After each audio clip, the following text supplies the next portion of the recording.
transmitiendo desde la ciudad de Chihuahua, con más de 100.000 watts de potencia. Ya comienza el podcast de historia favorito de nadie, con su anfitrión, Alex Martínez. Esto es, Hablemos de Historia.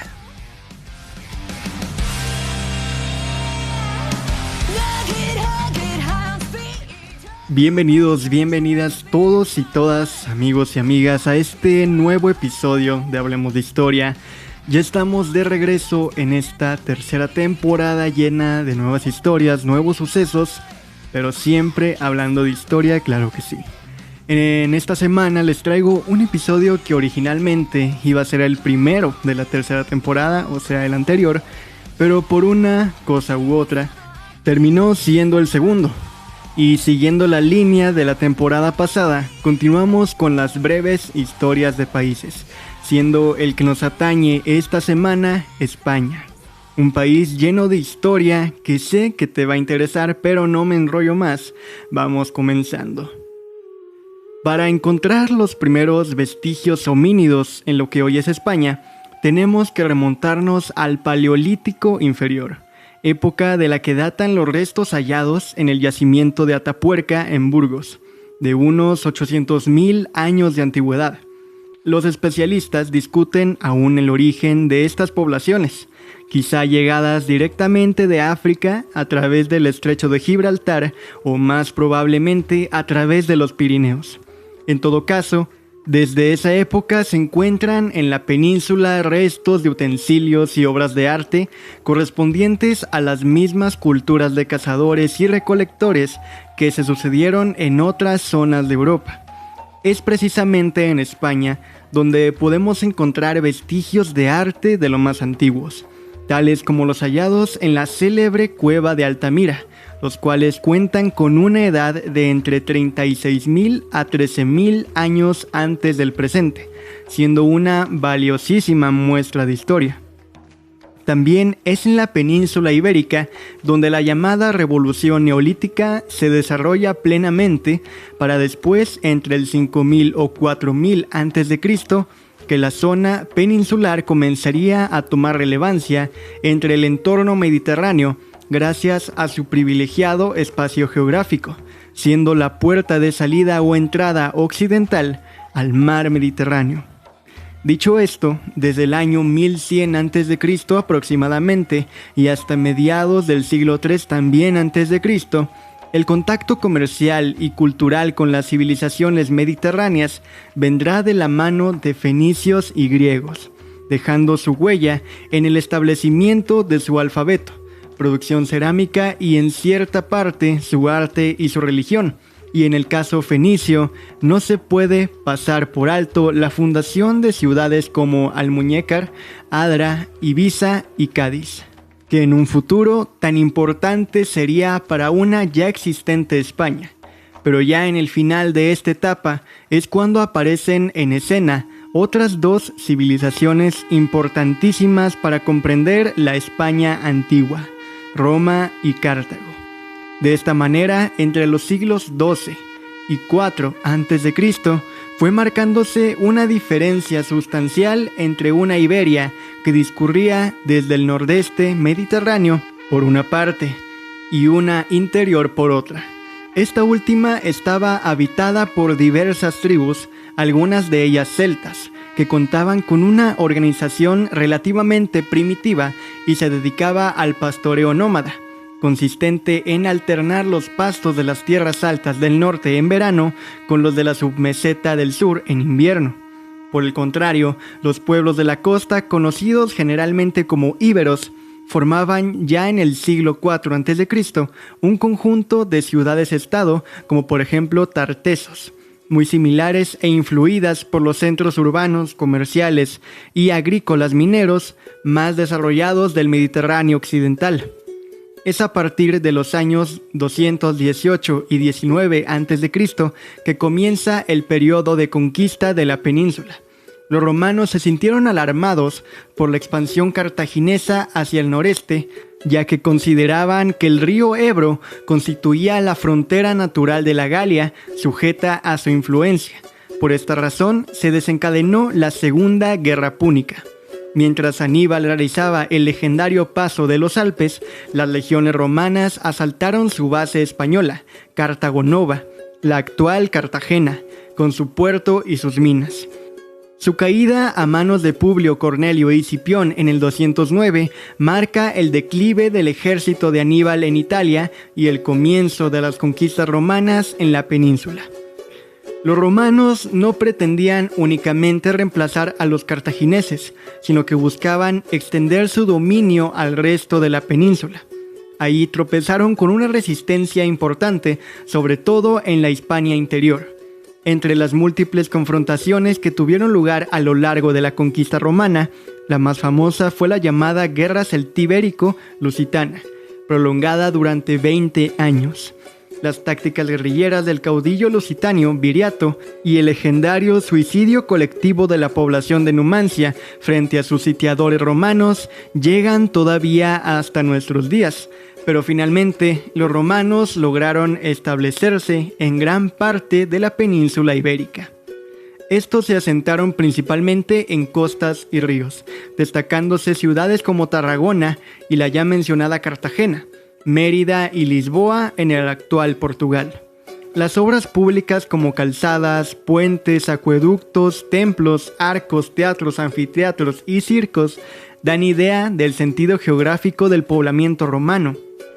No obstante, a comienzos del siglo V, el mapa de población comenzó a cambiar significativamente.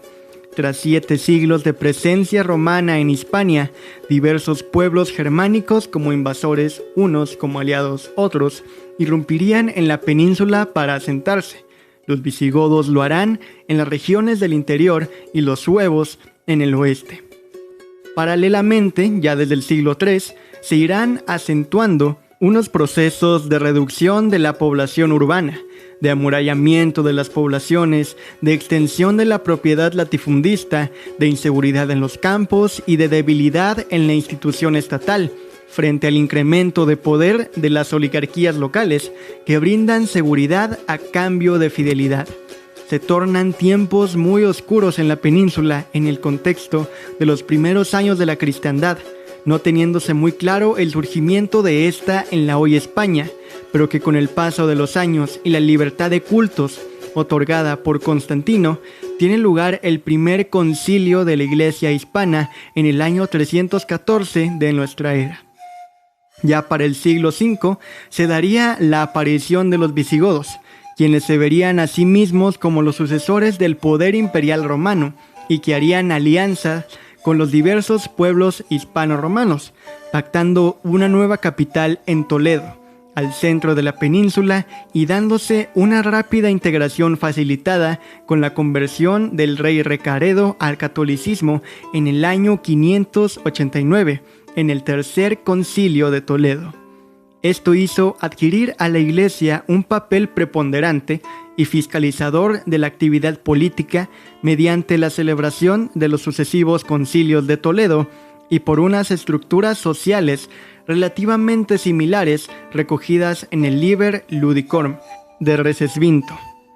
Común era a una y a otra la existencia de una aristocracia de fundos y otra eclesiástica, y efectivamente ambas instituciones favorecían la autonomía de la nobleza a expensa del poder real. Por eso la política visigoda oscilará entre la inclinación a aplacar a los nobles, tolerando la progresiva feudalización del Estado, y la tendencia a reforzar el poder real, exponiéndose a sublevaciones nobiliarias. Y sería precisamente la familia Witiza uno de estos clanes, quienes a principios del siglo VIII provoquen el desmoronamiento del Estado visigodo al pedir ayuda a las tropas árabes y bereberes del otro lado del estrecho de Gibraltar, siendo así que se ocuparía la parte sur de la península principalmente, y el príncipe omeya Abd al-Rahman se hizo proclamar en Córdoba emir de un nuevo estado independiente de Damasco. En el primer tercio del siglo X, uno de los omeyas hispanos, Abd al-Rahman III, restauraría y extendería el estado andaluz y se convertiría en el primer califa español. Los pequeños reductos cristianos del norte de la península se convirtieron entonces en modestos feudatarios del califa, reconociendo su superioridad y arbitraje. El estado cordobés fue la primera economía urbana y comercial que floreció en Europa desde la desaparición del Imperio Romano, y la capital del califato y ciudad principal, Córdoba, contaba con unos 100.000 habitantes, lo que hacía de ella la concentración urbana europea más importante de la época. La España musulmana produjo una cultura floreciente, sobre todo desde que accedió al poder el califa al-Hakam II, a quien se atribuye la construcción de una biblioteca de varios cientos de miles de ejemplares, que resulta inimaginable en la Europa del momento. El rasgo más característico de esta cultura será la temprana adopción de la filosofía clásica por Ibn Masarrá, Abentofaín, Averroes y el judío Maimónides. Pero los pensadores hispano-musulmanos destacaron sobre todo en medicina, matemáticas y astronomía. Sin embargo, el califato cordobés se fragmentaría a principios del siglo XI, para poco a poco quedar reducida la España islámica al reino nazarí de Granada en el siglo XIII, comenzando así el proceso llamado Reconquista. La primera resistencia ofrecida por los cristianos se registra ya en el primer tercio del siglo VIII en las montañas asturianas de Covadonga. Los albores de la resistencia cristiana se dan en Oviedo, luego en León con Alfonso III, ya en el siglo X, apuntando hacia el Valle del Duero. De esa expansión surgiría en la meseta primero el condado y luego el reino de Castilla, que se uniría a León bajo el reinado de Fernando II en 1230. La fachada atlántica dará origen al reino de Portugal en 1143. Durante los siglos X y XIII quedarían formados 4 reinos cristianos principales en la península ibérica: Portugal, Castilla-León, Navarra y Aragón-Cataluña. Es así que durante largos siglos de lucha y sangre se produce una primera unidad entre los reinos ibéricos con un fin común: acabar con el dominio de los llamados moros. Es así que en 1469 el destino de los reinos de Aragón y Castilla quedó unido mediante el matrimonio de sus príncipes, Fernando e Isabel, que pasarían a la historia como los reyes católicos. Fernando se convertiría en el rey consorte de Castilla e Isabel en la reina consorte de Aragón, dándose así una unión más allá de los lazos maritales, pasando a lo político. Y finalmente, tras una larga guerra, la unión de los reinos cristianos logró derrotar al último reducto moro y el 2 de enero de 1492 se firmaron las capitulaciones de Granada, en la que el sultán Boabdil renunciaba a la soberanía del reino en favor de Isabel y Fernando, quienes garantizaron una serie de derechos a los musulmanes, incluida la tolerancia religiosa y su justo tratamiento en compensación por una rendición incondicional y capitulación, cerrando así esta primera etapa de historia española, dando paso a un esplendor mayor en los años y siglos siguientes.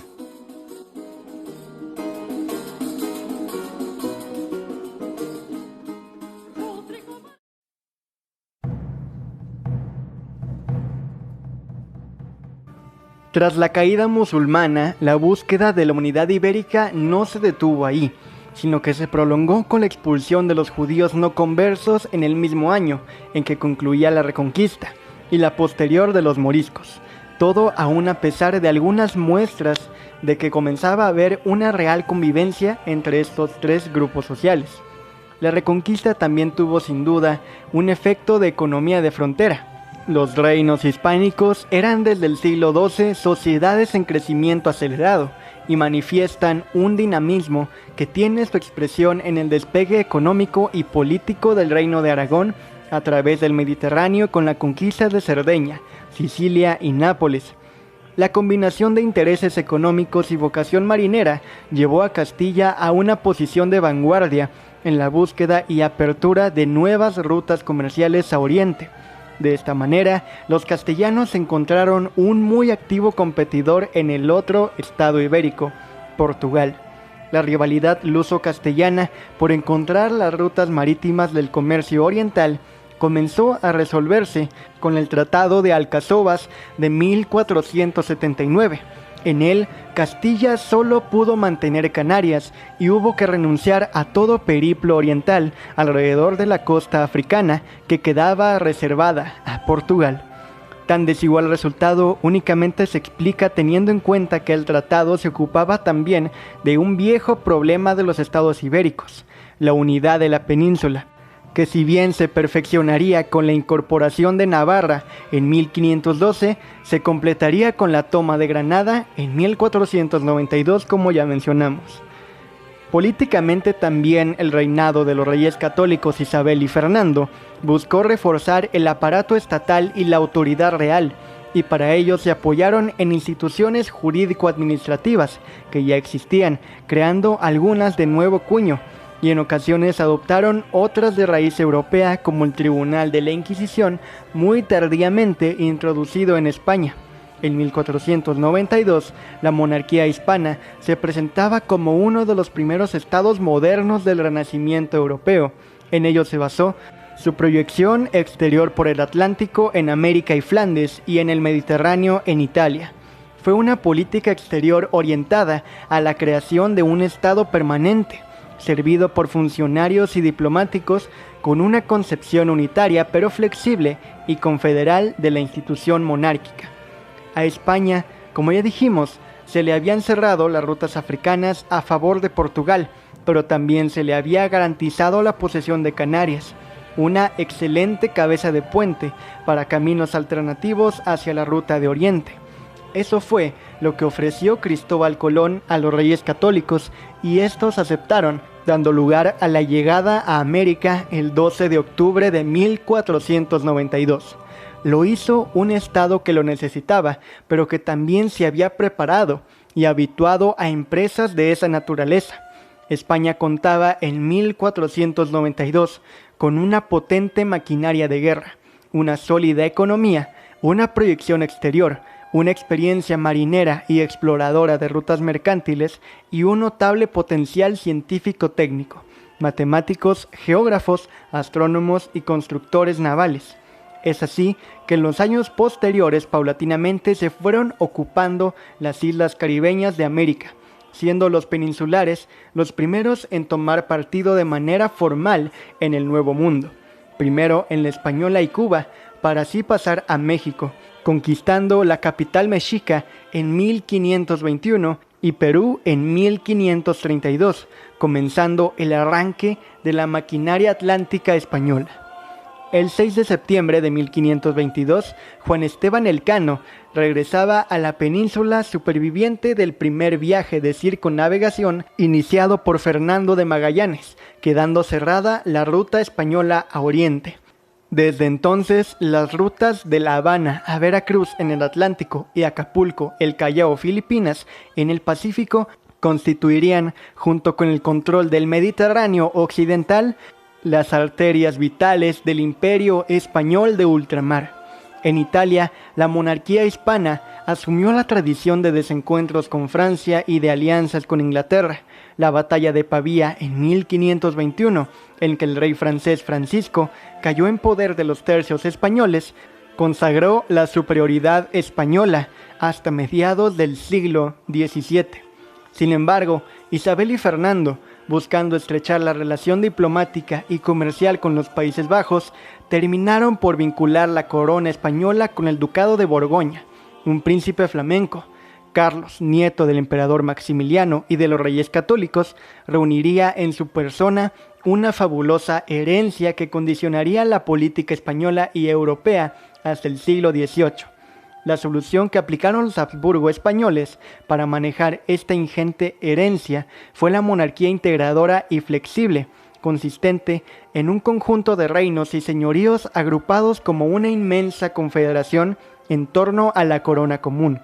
Fuera del rey no existía otra unidad, pues cada reino conservaba sus instituciones, su lengua, sus leyes e incluso sus fronteras.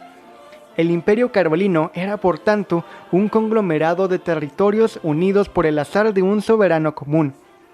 La primera consecuencia de esto produjo el nulo desarrollo de alguna organización institucional común en todo el imperio. La segunda consecuencia fue que no se produjera una colaboración con fines políticos o económicos entre los diferentes territorios, hecho que hubiese contribuido a la participación de todos en una empresa común. Pero lo más notable de la realización de la España de los Austrias fue la capacidad de mantener el control sobre su vasto imperio diseminado por todo el mundo. Ningún otro estado de los siglos XVI y XVII se enfrentó con un problema de administración tan enorme. Tuvo que explorar, colonizar y gobernar un nuevo mundo.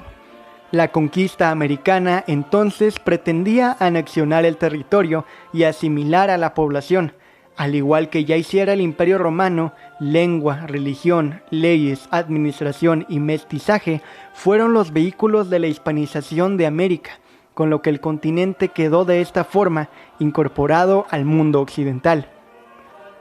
Como te he ido contando, desde los Reyes Católicos y sobre todo con Felipe II, se había ido armando un estado que durante el siglo XVI fue el prototipo de estado absolutista moderno. El Imperio Español inventó un aparato administrativo muy complejo para la época, basado en un sistema que primaba la seguridad y que alcanzó un enorme prestigio.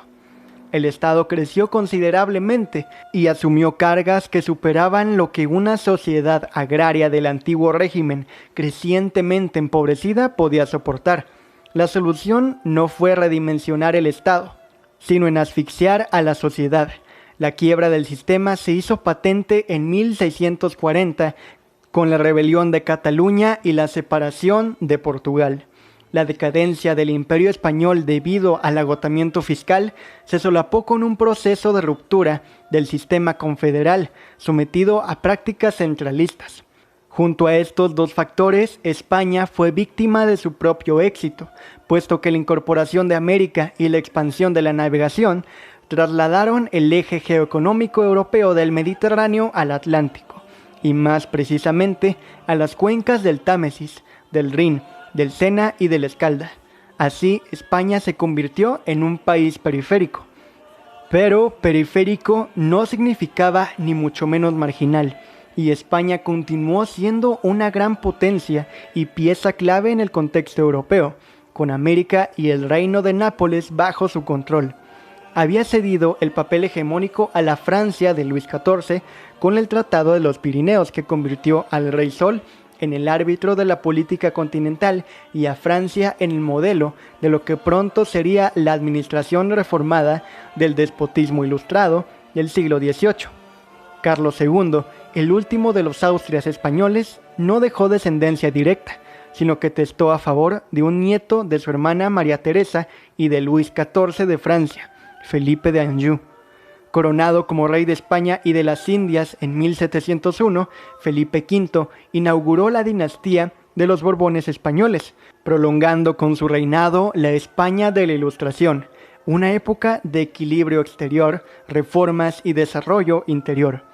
Pero esto no sería tan rápido y fácil, pues las cancillerías europeas recibieron con recelo el testamento del rey hechizado, por lo que comenzaría la Guerra de Sucesión Española, que se decantó a favor de Felipe V con el Acuerdo de Utrecht de 1713, acabando de esta manera con la dinastía de los Habsburgo españoles, los llamados Austrias.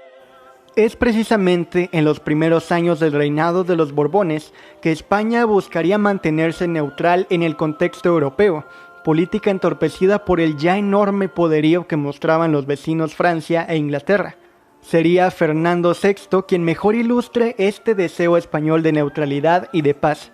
Le seguiría Carlos III, el llamado mejor alcalde de Madrid, quien lograría mantener a España fuera de conflictos pese a una cautelosa intervención en la independencia americana.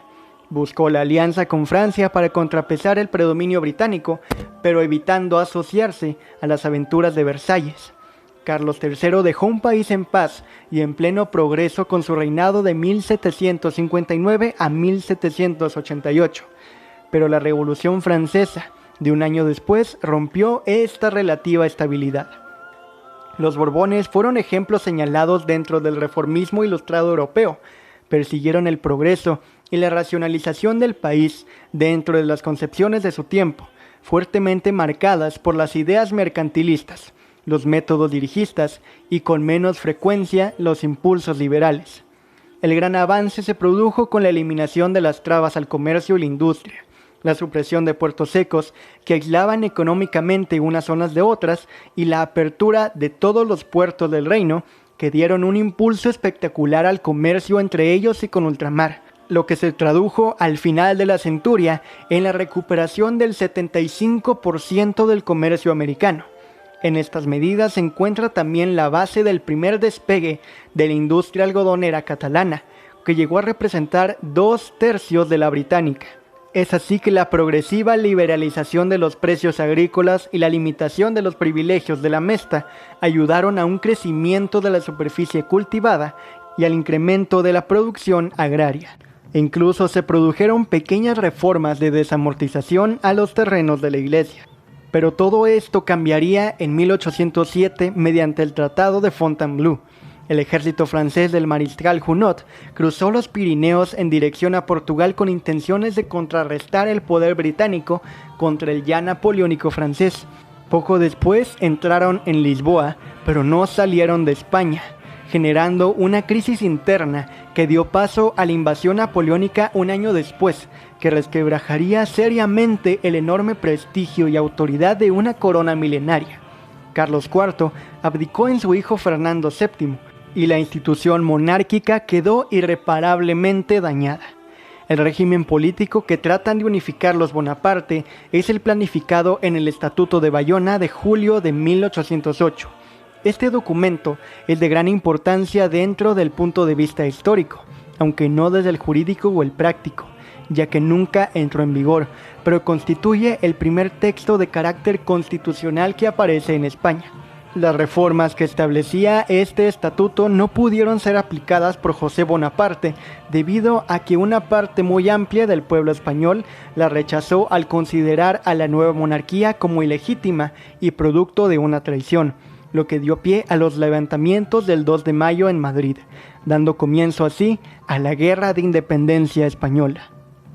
Las juntas superiores provinciales surgen en la mayoría de las provincias espontáneamente, pero llega un momento en el que los fracasos militares y la falta de medios económicos les hacen ver la necesidad de un órgano superior que coordine los esfuerzos de todas, y es así como nace la Junta Central.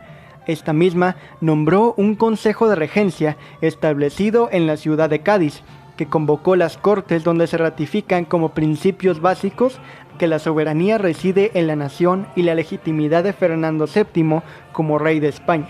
Se proclama la inviolabilidad de los diputados y se redactaría la Constitución de 1812, que ratifica al rey y la soberanía nacional. Un año después se logra la expulsión de los franceses, dando por terminada una guerra total y de la cual España probablemente no se recuperaría, pues no solo este país pelearía por su independencia, sino que los territorios americanos aprovecharían esta misma y para la segunda década del siglo XIX el mapa español quedaría sumamente reconfigurado con la pérdida de los virreinatos de Nueva España, Nueva Granada, del Perú y del Río de la Plata.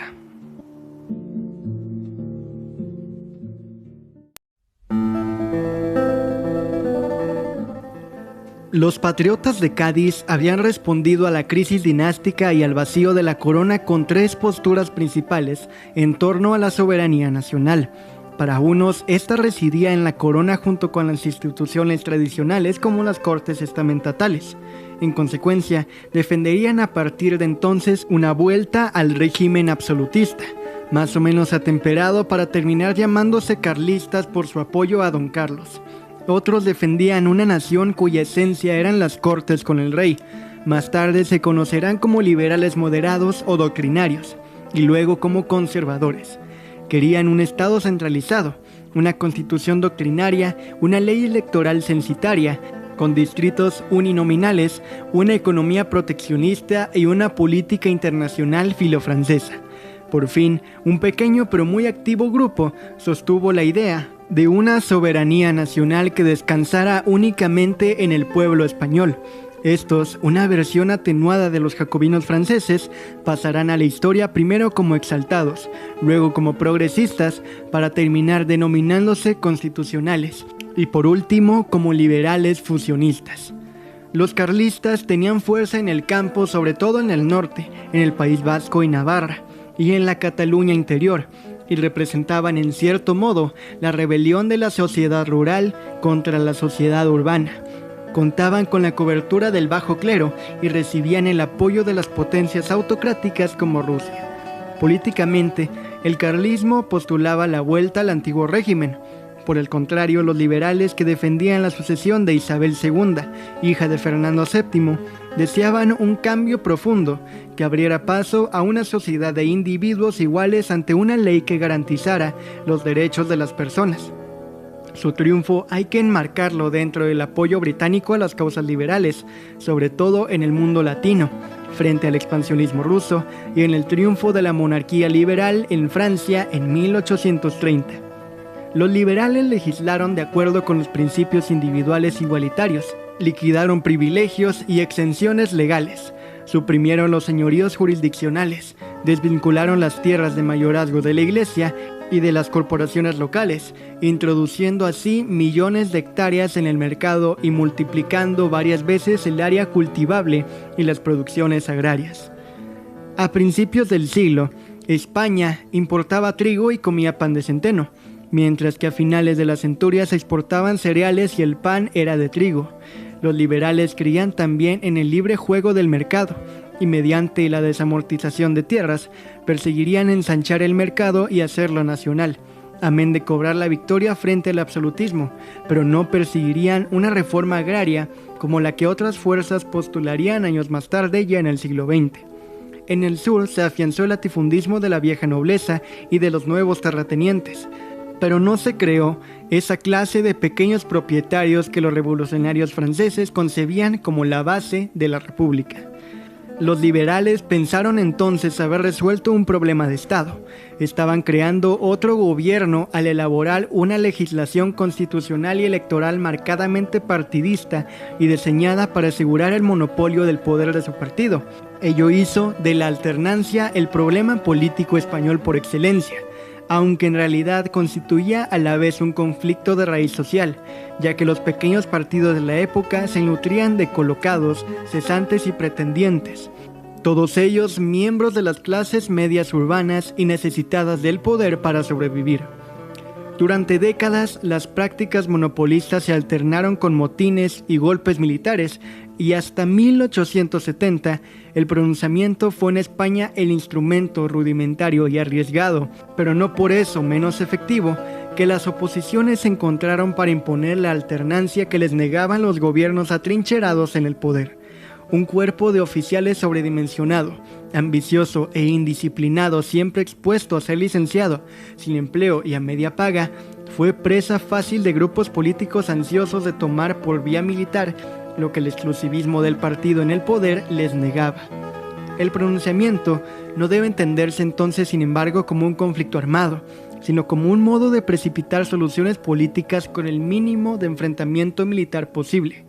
En 1868, lo que empezó como un pronunciamiento progresista clásico degeneró en un choque armado para terminar en una revolución que destronó a Isabel II y que abrió un periodo de 6 años de fuerte movilización política con la constitución de un gobierno provisional y la redacción de una nueva constitución en 1869, lo que da paso al efímero reinado de Amadeo de Saboya, de ese mismo año hasta 1873, en el cual abdica por falta de apoyo.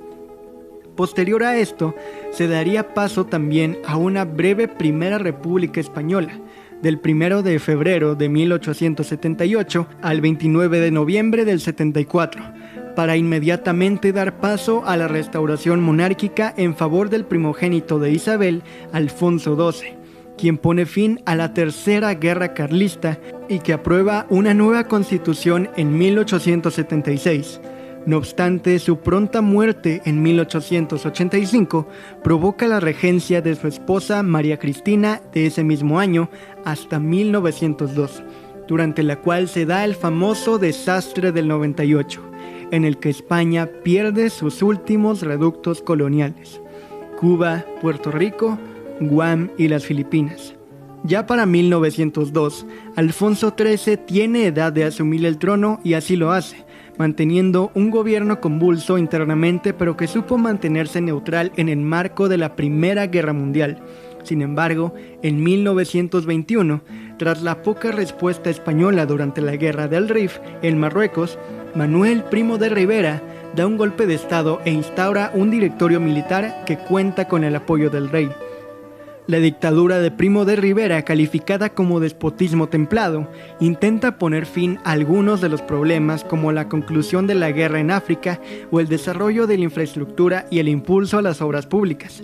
Emparentada ideológicamente con los regímenes autoritarios europeos, se inscribe más en una filosofía tradicional, monárquica y católica que en el nuevo estado de Mussolini.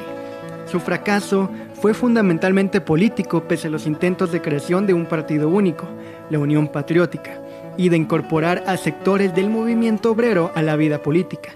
Tampoco logra estructurar las relaciones laborales sobre la base de las conspiraciones, ni resolver los problemas agrarios y regionales. En agosto de 1930 se firma entre los políticos republicanos, socialistas y catalanistas el Pacto de San Sebastián, y el 12 de diciembre tiene lugar el levantamiento a favor de la República de la guarnición de Jaca. Al año siguiente se convocan elecciones municipales, ganando la coalición de la izquierda, y el 14 de abril se proclama la Segunda República Española. Los republicanos convocan el 28 de junio elecciones generales, declaran la libertad religiosa y elaboran un proyecto de constitución que es aprobado el 9 de diciembre. Posteriormente, vendrían varios años de interludios bienales marcados por pequeños levantamientos prontamente sofocados. Estas tensiones entre los diferentes gobiernos estallan cuando son asesinados José del Castillo y José Calvo Sotelo, republicano y contrario respectivamente. Es entonces cuando se adelanta un golpe militar que llevaba tiempo preparándose. El 18 de julio, este se generaliza y al día siguiente Francisco Franco toma el mando del ejército de Marruecos. A finales de 1936, las tropas nacionales dominan la mayor parte de la mitad del sur del país, mientras que las republicanas hacen lo mismo, pero en el norte. Durante el transcurso de la Guerra Civil, se da muestra de la lamentablemente poca organización de la República, lo que da pie a un fortalecimiento del bloque nacionalista y un debilitamiento interno aún a pesar de la ayuda internacional brindada. La alternancia de la capital del país, primero en Madrid, luego en Valencia y finalmente en Barcelona, constituye el allanamiento de los últimos reductos republicanos.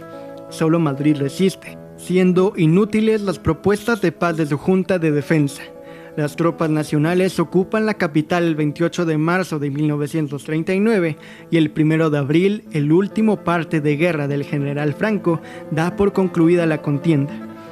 A esto le seguirían casi 40 años de dictadura franquista, marcada por la reconstrucción del país, la poca relación con el extranjero y el anticomunismo. Los cambios económicos que culminaban un largo proceso de desarrollo produjeron cambios sociales. Los políticos surgidos de la guerra civil, los militares, los falangistas, los tradicionalistas, los nacionalcatólicos, son entonces sustituidos por nuevos tecnócratas, en general altos funcionarios de Estado, que plantean la necesidad del despegue económico y unos planteamientos de futuro. Esto se traduce en una distensión y restablecimiento de relaciones con los países del Este y la firma en 1970 del Tratado Preferencial Comercial de España con el Mercado Común, Un año antes, el 22 de julio de 1969, las Cortes designan como sucesor de la jefatura del Estado a don Juan Carlos de Borbón, con el título de rey. A principios de los 70, ya nadie dudaba que el fin estaba cerca, y que una vez desaparecida la figura política de Franco, un franquismo sin él resultaría inviable. Es entonces que en este contexto surge el grupo terrorista ETA, quien en diciembre de 1973 asesina al presidente Carrero Blanco. Finalmente, Francisco Franco enferma en julio de 1974 y el príncipe Juan Carlos asume el 30 de octubre de 1975 la jefatura del Estado de forma interina y el 20 de noviembre, Franco muere.